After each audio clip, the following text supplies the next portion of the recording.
The JMC 438. My name is Amy, and I'm going to be talking to you about the importance of corporate social responsibility and the avoidance of greenwashing as related to a case study of Nike as compared to Apple. So I'm going to be discussing what I learned when comparing the similar problems that Nike and Apple had, though they were decades apart. They faced similar issues, and the importance of practicing corporate social responsibility and avoiding greenwashing, which would be the appearance of being environmentally friendly or responsible, but not actually following through. And I'll get into that a little later.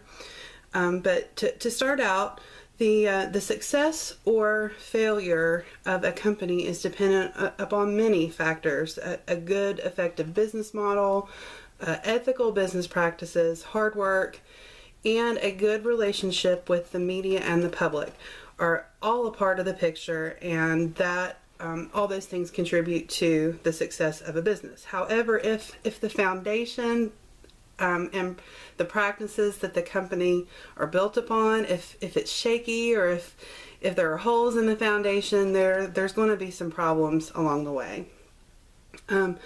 But specific to the Nike company, this organization had achieved great success with their business model, and their model included outsourcing their labor overseas, thereby and therefore cutting costs and increasing profits. And so we'll talk a little bit more later about what they did with those profits and how they redirected those funds. But the success of their business model, it did come at a price when their labor practices of their overseas factories came into the public spotlight. In the case of the Apple company, they also saw value in outsourcing their labor, but what made them different than Nike is that Apple created contracts with their factories overseas, and they imposed stronger regulations than Nike did. So, and again, we'll talk about that more in depth. Greenwashing, as I mentioned, it's a term that is used for companies that just merely give the appearance of being environmentally friendly or socially responsible. This practice has to be avoided. In order to have a successful company, it is crucial to have a positive relationship with their various publics and to avoid greenwashing, which is really my thesis of this paper. Being socially responsible is crucial. Avoiding just the appearance of responsibility, you have to actually be doing it and be ethical and show forth what it is that you're actually doing. So, but in order to understand why that corporate social responsibility is important, in order to understand that, you have to first understand what it is, what it involves, just an operational definition of what corporate social responsibility is, so that way we know what should be expected. And the Business Dictionary defines corporate social responsibility as, and this is a quote, "a company's sense of responsibility towards the community and environment, both ecological and social, in which it operates. Companies express this citizenship through three ways: through their waste and pollution reduction processes, by the process by which they reduce their pollution and waste. Number two, by contributing to educational and social programs. And number three, by earning adequate returns on the employed resources." And again, this was from the Business Dictionary. But by keeping that in mind, there also needs to be a discussion about the function of public relations alongside of this, because it's an important part of the picture. You can't just say that you're going to be socially responsible without knowing what that relationship means. So Cutliff Center and Broom, 1985, they define public relations as, quote, the management function that identifies, establishes, and maintains a mutually beneficial relationship and maintains mutually beneficial relationships between an organization and the various publics on whom its success or failure depends, end quote. So with regard to Nike, it's pretty safe to say that their business model did not have public relations in mind when it was established. The decision to outsource and use cheap labor and to that part of that business model, and I should add, cheap labor with little accountability. That does not condone a mutually beneficial relationship, as it was just stated. So, this being the case, all public relations efforts after that will essentially be trying to make a bad situation look good. And this is what needs to be avoided. On the flip side, Apple, they had this in mind when they made the decision to set a standard for their overseas companies. But before I get to that, I'd like to talk a little bit about the PRSA Code of Ethics. The Public Relations Society of America has set a standard as to how public relations practitioners are supposed to act and conduct themselves in all areas. And I just would like to read a portion, the first portion of the pledge of the Code of Ethics. It says, quote, "I pledge to conduct myself professionally with truth, accuracy, fairness, and responsibility to the public," end quote. So abiding by this code really is the cornerstone for a person who desires to practice public relations in the way it should ethically be practiced. And just because something is legal does not mean it's ethical, as we all know. Legal issues deal in black and white and do's and don'ts. Ethical issues are more of a question of ought to. What should I do? What should I do? It's a question of what you ought to do, not can I legally do this? So that is the PRSA Code of Ethics. It's very important to remember, especially when dealing with issues with honesty and corporate social responsibility. So a little bit more about Nike. Again, they saved a lot of money by manufacturing their products overseas and having overseas and offshore suppliers. By saving that money, they redirected those funds into aggressive marketing campaigns. They aggressively pursued their target markets, and they really focused heavily on marketing efforts. So that was their business model, and they did very well with it. The spending on advertising and marketing, as opposed to labor costs and spending on that, it can really be credited for Nike's success. There was an article that I cited here by Nyssen in 2013, and it was out of the I believe it was the Business Insider at the time. And whenever you talk about Nike's success, it can also, the success of the company can be credited for what made the company a target for activists. And in 1991, an activist named Jeff Ballinger began publishing reports of Nike's business practices regarding the outsourced manufacturing facilities. So he started talking about the low wages and the poor working conditions, which started coming to the spotlight in 1991. In 1992, he published a full-blown expose telling the story of a specific worker who worked in a Nike factory who only made 14 cents an hour. And so sweatshops, as they are known. This became a huge problem for Nike when it came into the public light. They're not the only company, though, to have used this type of business model. They're not even the worst one that has used this business model, but it just seemed at the time that they were the company that everyone was talking about. And the public began to associate Nike with low wages, with quote unquote slave labor, and all kinds of things were reported in the media, like forced overtime and abusive conditions in their offshore manufacturing facilities. So, and the problem wasn't only Nike's labor practices. It was the communication put forth in via statements and press releases by Nike that kind of added insult to injury, as it were. They still claim there was no claim of wrongdoing on their part. They kind of didn't take ownership of what was going on in their overseas factories. They continued to say that they were doing their best. They were just monitoring it the best that they could, and that as far as they were concerned, their business practices were acceptable.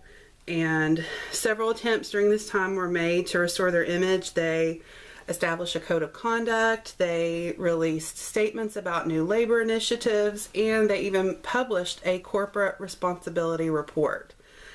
And but through all of these efforts to restore their image, it actually ended up doing more damage and creating more criticism, because they were accused of not living up to these standards that they were setting forth. So we go up to 1997. An activist named Mark Caskey actually filed a lawsuit against Nike, claiming that their statements were equal to false advertising, because he said they were not adhering to their pledges to protect their workers. And so he filed suit, and the case went all the way to the Supreme Court. They made a decision to not make a decision, but it ended up the case was settled when Nike agreed to make a donation of $1.5 million to the Fair Labor Association. So that case was settled. Another article I found talked about the media coverage surrounding Nike and different activist efforts, so I'd like to talk about that for a minute. Greenberg and Knight in 2004, they state that the media coverage and the activist efforts focus more on various solutions than the actual root cause of the problem itself.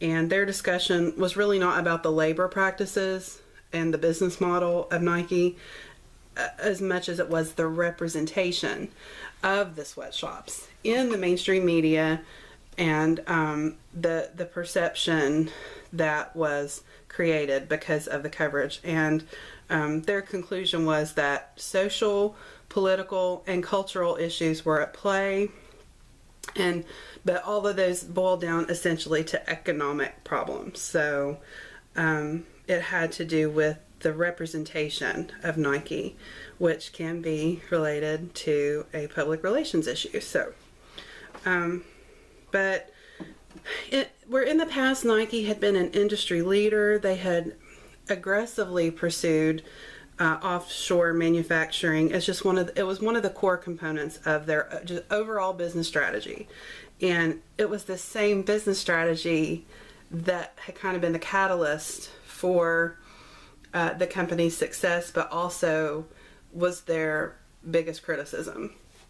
And there was widespread criticism about their strategy and their practices. So again, they're not the only company that has used offshore manufacturing in their production process. Companies like Reebok, Adidas, Fila, and Puma have all used similar strategies, but they've not been as controversial as Nike has been, and that's interesting. You could probably make the argument that Nike's prominence is what has made them vulnerable to criticism. So, but their marketing involves the logic of promotionalism, which is a PR tactic do promotions, and there is a strategy behind their celebrity endorsements and things like that. This logic of promotionalism associates the brand with various images and positive social values. So the celebrity endorsements and sponsorships is a tactic that they used to promote different values that ranged from athletics to fitness to social and environmental responsibility, and even patriotism. So, and that was Greenberg and Knight as well, that talked about the different values. So again, it could be, you could make the argument that Nike was a target because the brand was so well known. It was like the loudest voice getting heard. They were picking on the big guy, you know. And so if that's the case, why didn't Apple have the same problem? Because they are very huge, very well known. And the answer is that they researched and learned, and they planned ahead. And they not only did they put contracts in place with the offshore manufacturing facilities that produce their products, but they performed surprise inspections. They imposed a more stringent series of policies than what Nike did, and they put an audit process into place. So if one of the contractors did not abide by the guidelines, then they would not be allowed to continue as an Apple supplier. So Apple learned from other companies' mistakes, essentially, and they made a commitment and stuck by it, the commitment to safety and the dignity of their workers that were employed by overseas suppliers. So but Apple was not free. They were not free from negative press. There was, at one time, there was a story that went on This American Life, NPR's This American Life radio. The story told about poor working conditions, worker abuse, kind of the same things that came to light about Nike. This claim was coming from, supposedly, whenever you listen to the radio broadcast, it sounds like it's a reporter that's reporting these conditions. And it was at one of the Apple contracted plants in China. But as it turns out, the man telling the story was not a reporter at all. He was a performer and a blogger by the name, his name was Mike Daisey.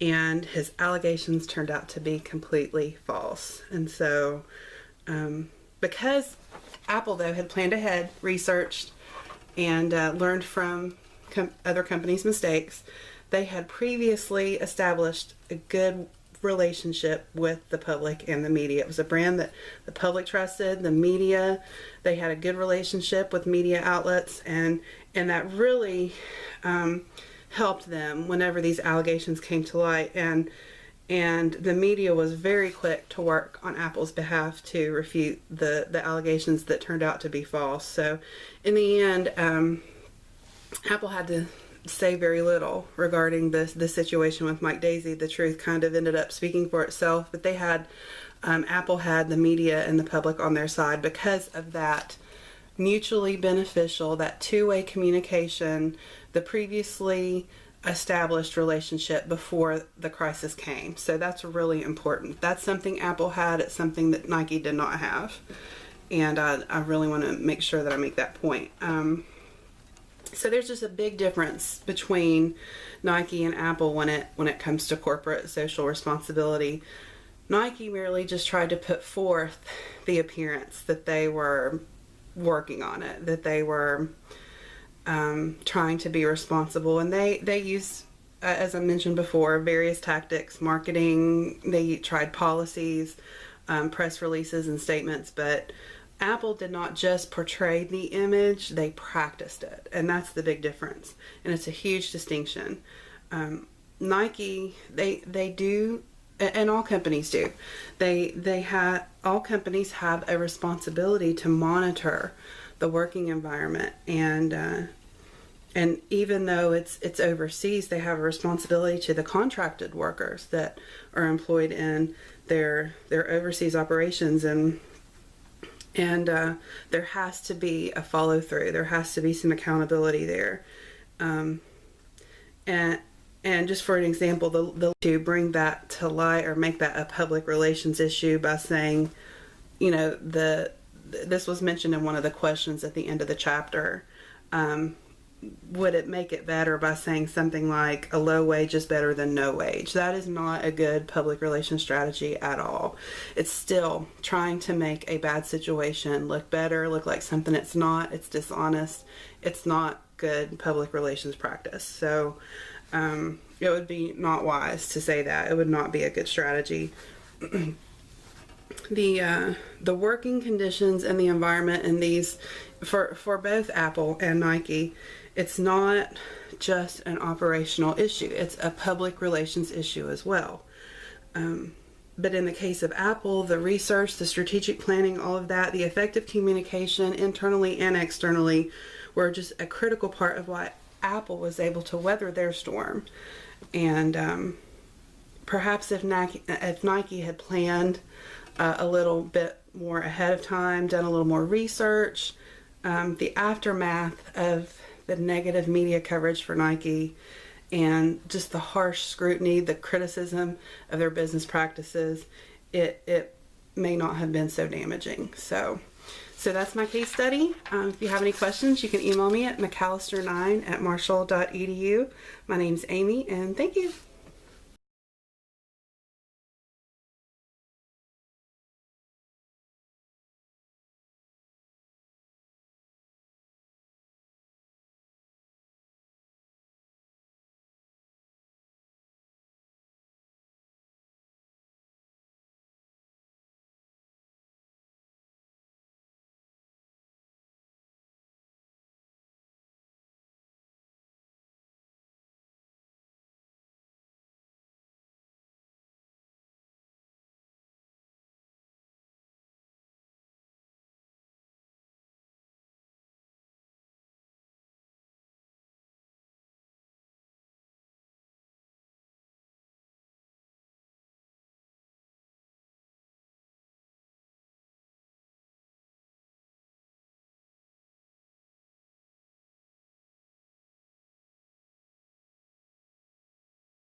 To bring that to light or make that a public relations issue by saying, this was mentioned in one of the questions at the end of the chapter.